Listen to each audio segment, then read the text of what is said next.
Assalamualaikum warahmatullahi wabarakatuh. Perkenalkan, nama saya Anissa Aletuzara dengan NIM belakang 069. Perkenalkan, nama saya Talita Kainan Najwa dengan NIM belakang 070.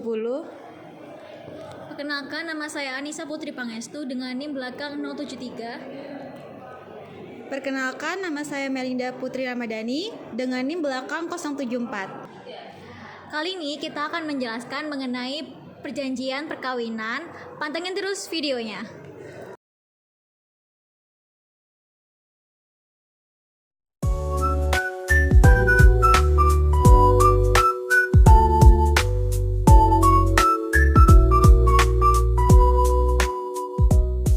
Kamu pernah kepikiran gak sih sebelum nikah itu perlu bikin perjanjian dulu?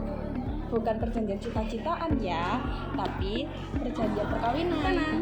Bukan berarti kamu gak percaya pasangan. Biar semuanya adil dan jelas, nih aku coba jelasin. Perjanjian perkawinan adalah kesepakatan tertulis antara calon suami dan istri yang dibuat sebelum atau saat pernikahan untuk mengatur berbagai aspek kehidupan rumah tangga, termasuk hak dan kewajiban masing-masing. Akan tetapi, semakin pesatnya arus modernisasi, perjanjian perkawinan dewasa ini banyak dianggap oleh generasi muda sebagai hal yang patut diperhitungkan sebelum melaksanakan perkawinan.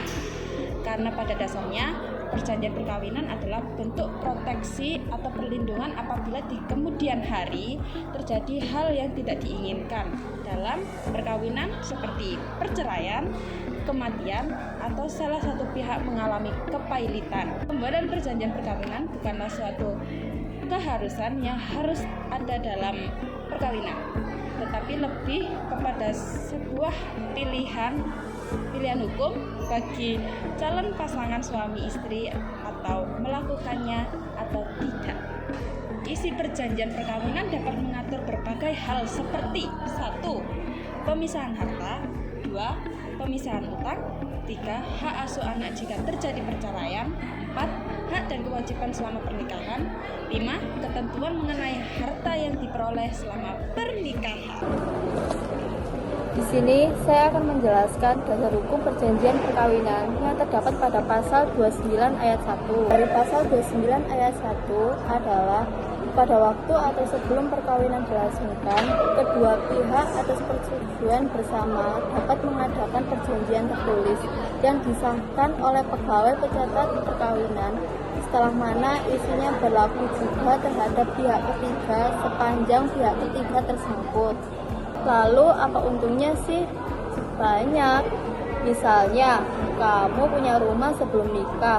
Perjanjian ini bisa bikin rumah itu tetap hak milik kamu pribadi loh.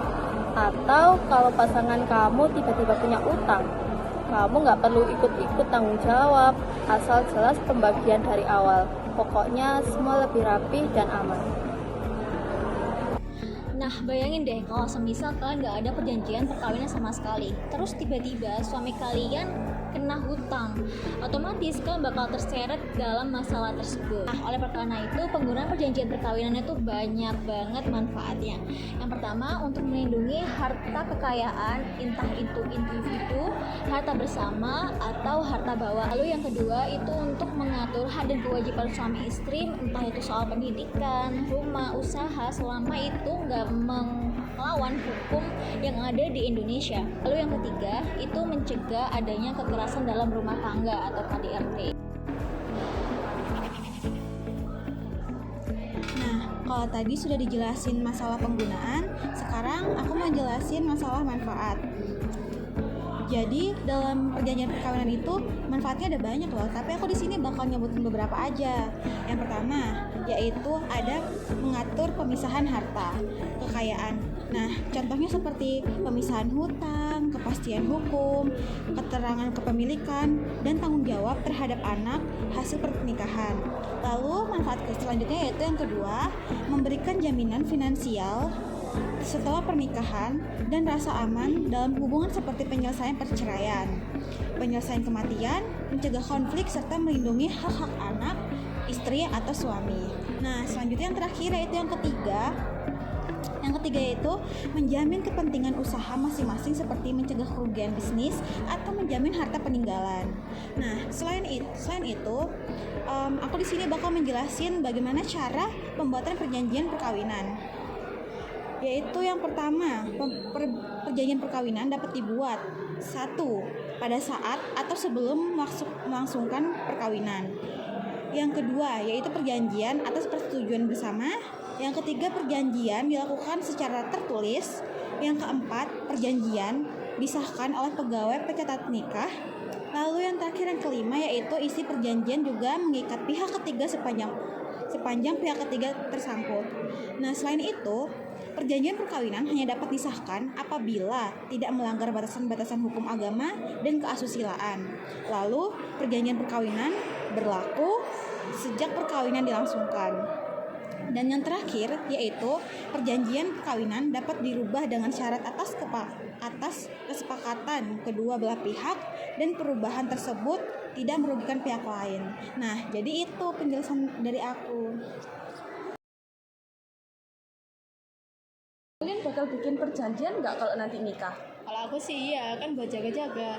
Kalau aku sih iya ya, apalagi kalau misal kita mau punya usaha, pasti butuh itu. Nah, bener itu. Pokoknya biar aman, sehat, dan gak drama di masa depan. Perjanjian perkawinan itu bukan karena curiga, tapi karena peduli. Kita generasi muda harus sadar hukum. Karena cinta aja nggak cukup, harus ada kejelasan juga. Sekian video dari kami. Bila ada salah kata mohon maaf. Terima kasih sudah menonton. Jangan lupa like, Comment and share. bye-bye.